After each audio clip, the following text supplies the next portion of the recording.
welcome to Leaders of Tomorrow, India's largest platform for entrepreneurs. Anything related to any aspect of your business, any questions you have, any advice you're seeking, we've got all of that covered here on the show. I'm Sunanda Jaiseelan. Tonight in the LOT hot seat, I have with me Alok Mittal of Indifi Technologies. We also have Prashant K Gulati of the SmartStart Fund.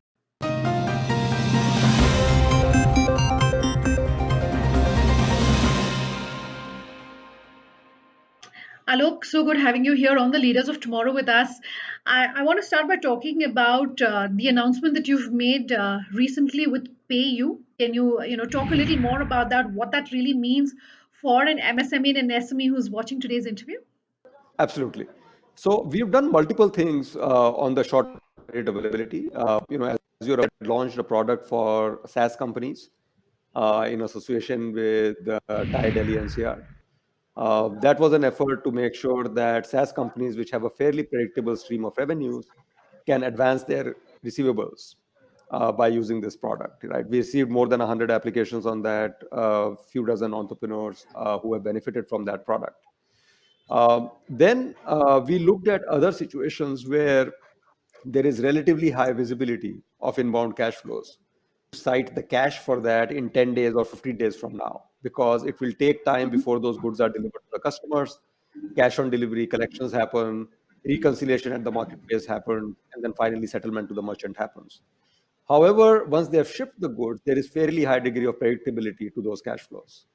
So in association with a couple of partners, what we have done is to introduce this 10-day or 15-day gap financing to make sure that merchants can advance their liquidity, even though they are not really taking a long-term loan. Now, there are a few benefits of this. From a merchant standpoint, they are not in the lending or borrowing mindset. Right? Still in the mindset to say, if I can get my cash early, then I can start to rotate that sooner. Sure. From a lender standpoint, these are fairly low-risk products. Right? So every lender's sense of risk is heightened because of the pandemic. And hence being able to come up with products that inherently carry lower risk because they are shorter tenure products and because visibility of cash flows help lenders then be able to infuse the liquidity they are getting into the market. So this is in some sense a win-win product at this stage. Marketplaces benefit because their merchants are able to recycle cash faster and essentially be able to grow on those marketplaces faster. Okay, I want to look at the big picture now in terms of the lending environment and the lending situation. How are you really seeing that panning out? Are things changing in 2021? Is it becoming easier for your small business to raise funds? Do you have any good news for an entrepreneur who's watching today's conversation? Yeah, no, absolutely. I think there has been tremendous innovation in the fintech space, both within lending and outside of it.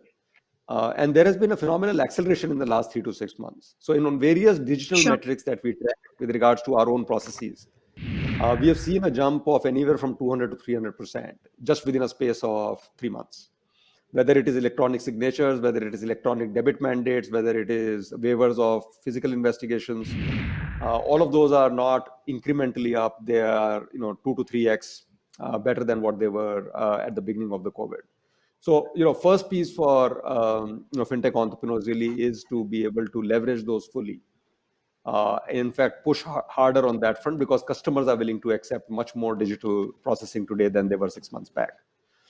The second piece that is, initially the notion of digitization from a fintech standpoint has been around payments, and that has been a very strong momentum. It has further, strengthened during the COVID period.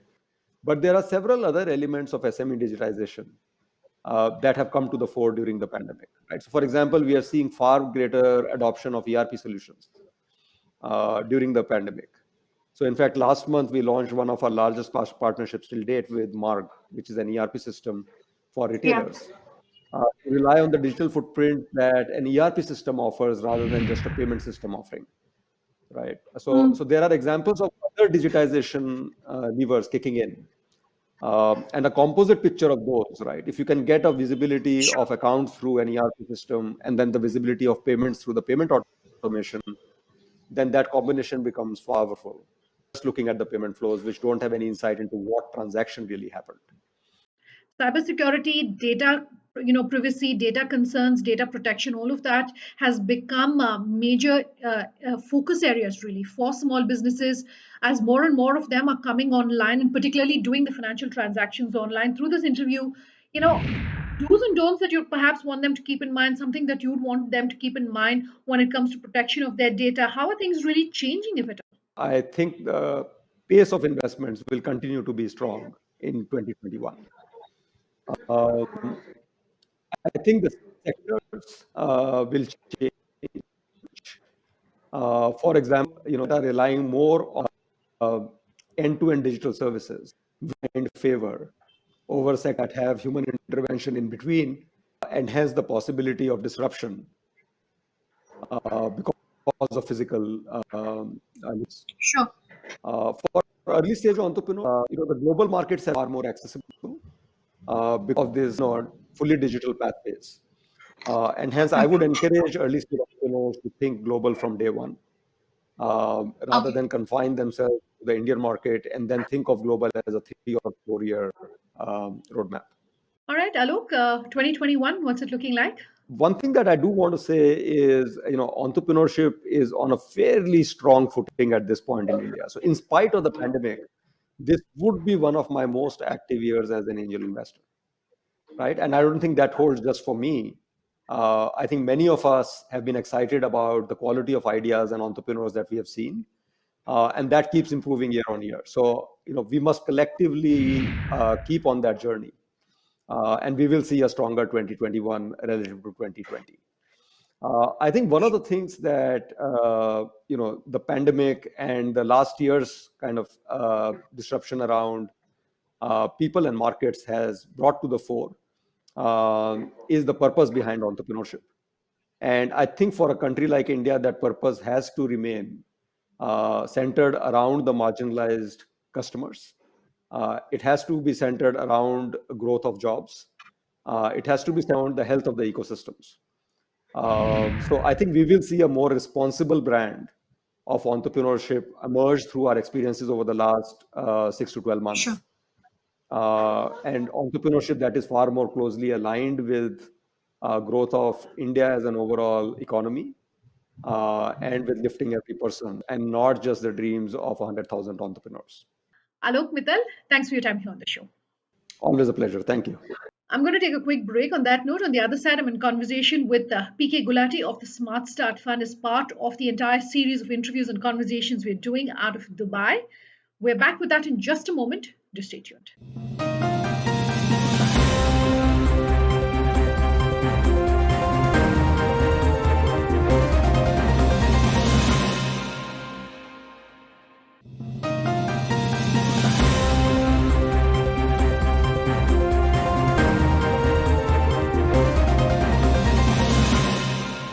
Welcome back. You're with us here in Leaders of Tomorrow and Tonight in our series of special interviews we're doing out of Dubai, focusing on the opportunities and challenges of that market for entrepreneurs. I'm in conversation with PK Gulati of the SmartStart Fund.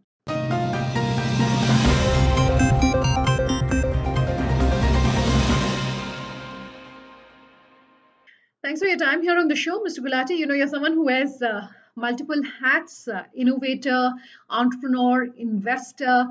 You've gone through, many different things when you were based in Dubai. Just give us a sense of some of the highlights, both of your career as an entrepreneur and some highlights of your time in Dubai. Well, thank you very much, Sunanda, for having me here. It dates me when I say things like this. I came to Dubai very many years ago, like sometimes too many to actually talk about. I came here as a young entrepreneur in 1995, and I have been a part of some of the most awesome things that have happened to Dubai since then. Uh, I came here as a telecom engineer. We were the guys who invented some new technology when I was in the US. I used the Dubai base to actually set up a company here and to actually, distribute what is a precursor to what we call broadband internet, and haven't looked back since then. Been an entrepreneur, worked with some of the largest organizations, built a company here, built a company in Silicon Valley, also built a company in India, and have seen it all happen in the last 25 years. What are the main benefits, the kind of partnership and the collaboration that's offered by the Indus entrepreneurs? What can you tell our viewers about the organization itself and about the kind of collaboration, the support, the hand holding that it provides? So I've been a part of the Thai entrepreneurial journey for almost 20 years, probably more than that. I got enamored by how people were building companies, and I ended up building my own. I also saw the hard work what an entrepreneur faces. When I did my first entrepreneurial venture in India, Sure. like doing Sure. work for India was not exactly fashionable. Today, when you do companies which solve the problems for India, like a Flipkart or like a Paytm, were just not possible. In fact, when we opened our first companies which were solving Indian problems, no VC would actually Okay. give us money. So I saw this hard and difficult journey that an entrepreneur has to face, especially when they are not in the Silicon Valley. And that made me even more interested in actually doing stuff which was through entrepreneurship. So we ended up starting the Thai chapter in Dubai in 2002, Sure. 2003, and it's one of the older chapters. And as an organization, was formed by certain people who were early entrepreneurs, were successful, and realized that one of the things missing for minority entrepreneurs in the United States was mentoring and support. And they ended up forming Okay. this organization whose time was right. And today, Thai has 61 chapters globally in most parts of the world. And all it does is fosters entrepreneurship as a give back. So people who are reasonably successful or have done something in life actually end up supporting people who are starting their entrepreneurial life. So, how have things changed then in Dubai, following the COVID crisis? What has changed, and the biggest changes really, what can you tell us? So if I take, like, I talk in context of Dubai, Dubai was built Sure. around entrepreneurship. If you go into the history of Dubai, Dubai is the trading past of Dubai, the logistical infrastructure that Dubai created and created a trading hub here. And then a few years ago, about 20 years ago, it decided to move on to what is called the knowledge-based economy and how it built that infrastructure. All this is a story of entrepreneurship, Sure. where lack of resources made people more innovative and the entrepreneurial zeal became essential. And so we ended up creating that. So that's a great example. So, what I've seen over the years is that this region has actively supported people who came up with new ideas, were innovative, and wanted to build something out of nothing, or were initially called like fools or people who didn't know what they were doing, and then later proven them wrong by building some of the best enterprises from here. Good examples of here are companies which were built here, like be it Emirates Airlines, be it the larger companies that you see here. All of them been built in spite of believing those things could not be built here. And so is the status of the SME entrepreneurial system here. What I see here today is an ecosystem which is on the verge of developing. It is sitting at the gateway to one of the largest economical powerhouse, which is the Middle East and Africa region, which is largely untapped and has immense amount of value. And looking at that, this infrastructure actually allows us to build companies of tomorrow. That's what I see. And then when COVID stuck, the reaction of the government was actually pretty fast. They reacted quickly. They went into lockdown pretty early. Masking went on very early. What that did was they were able to control the COVID pandemic far more effectively compared to many other places. In reaction, also vaccination started early, so that allows them to open the economy back early. So from about July of last year, the economy has been reasonably open. This allowed, opportunity in terms of business continue, and all this has helped us to keep the ecosystem working. In fact, one of the reports that I was reading in terms of venture activity, in terms of new company formation activity, Dubai is back to the same pre-COVID numbers now in the end of last quarter. So that gives a Okay. very good example of how to do things better. So, for an Indian company that's looking at the Dubai UAE region and the market, what are the biggest opportunities? What are the biggest challenges? What can you tell us? So let me start with the opportunities that entrepreneurs possibly have. See, and I can say this for myself because I have seen it this way. I have myself built companies this way. Dubai is a springboard to the world. It is a place from which where you do business for the world, and it has actually created the infrastructure to do that in terms of connectivity, in terms of laws, regulations, taxation, all those kind of enabling environment that has to be created. And it is no wonder that it comes in the top few places to do business in. So it's a great opportunity. Also remember, for entrepreneurs, markets are important. So while the UAE market by itself may be small, it is actually the gateway to some of the largest and most promising markets of the world. If you look at the Middle East in general, or MENA market, it is one of the largest countries with some of the largest GDPs here.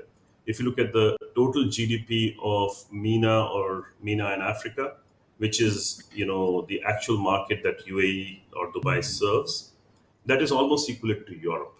So if you look at from that aspect, there's a massive opportunity for to actually look at this place as a gateway, or from where businesses in. And by the way, Indian companies have known this, especially the larger ones. So if you look at it, most of the larger companies actually use Dubai as a base. But what I think is a greater opportunity is for the younger, newer, more innovative startup companies to look at Dubai as a gateway. And I see more and more opportunities being created by the government for such companies to come and settle here.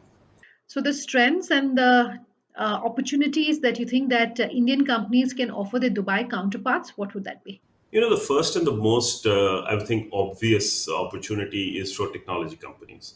So if you look at it, UAE is the first company which actually has a minister for artificial intelligence. UAE has committed to say AI and exponential technologies to become a bedrock of its growth. So if you look at Sure. from that aspect, India is one of the places which has got its like chops defined in technology. Bangalore is undoubtedly one of the biggest spaces of, for example, where IP gets created. All of it may not be Indian IP, but Indians create that IP. So if you look at it, that is actually a massive opportunity that I see for startups to actually look at, building technology for this part of the world, or building technology in collaboration for with this part of the world. Dubai and the region actually is the starting point for a lot of great ventures. The government here is exceptionally forward looking. So even if you look at Okay. government services like GovTech, if you look at FinTech, for example, major amount of work is happening in FinTech. If you look at education tech, EdTech, you see a lot of work happening here. And obviously, health tech is something which they have actually focused on. So if you put all Sure. this together and then look through horizontal technologies like AI, like machine learning, which go along and all through this, you actually find immense opportunity, especially for technology companies. That is one base which I would see. Then the other place where I see is we have a very large Indian diaspora in the region. So there's a massive opportunity for Indian companies to actually service the diaspora, from everything from fintech to health tech to do services back home to keep connectivity with people. All that e-commerce is a great opportunity that is happening. Also, I see Sure. that large companies in technology formed here, like the Noon.com and Amazon.com, the biggest two large major operators of e-commerce operations in the region, are both based in Dubai.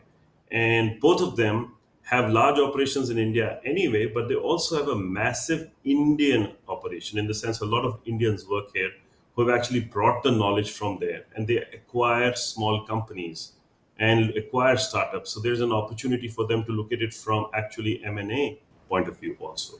Would you say that Dubai is perhaps really taking the lead when it comes to technology, innovation, and everything really at in terms of staying really at the forefront of all the things that are changing, given the rapid adoption of technology? Would you say that Dubai perhaps is the front runner? And if yes, how is it able to then stay in that position? What sort of benefits or advantages is that market really offering? So I'm sure you see a lot of videos and press that goes around Dubai, and Dubai has always kept itself as the first mover or pioneer in Yeah. terms of technology. I had the privilege of being a part of the team which set up Dubai Future Foundation.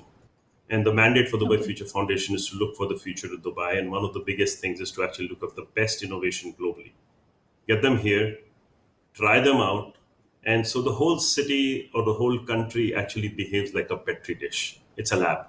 So Okay. anything which is new, anything which is groundbreaking, any technology which is ahead of its time, they will take the risk of actually trying. So, give you an example Sure. in terms of 3D printing, in terms of blockchain, in terms of AI. If you look at it, Dubai has actually been a place which has actually gone ahead and actually created the laws and enabling environment for them to come. Driverless cars, one of the first countries to actually put together a driverless car initiative. If you look around things like Hyperloop, for example, one of the first places to actually license a situation where a Hyperloop can possibly come into existence. They're one of the biggest investors in one of the largest Hyperloop companies, far ahead of their time. So, in terms of innovation, Dubai and UAE have always been pioneers and they have been leaders.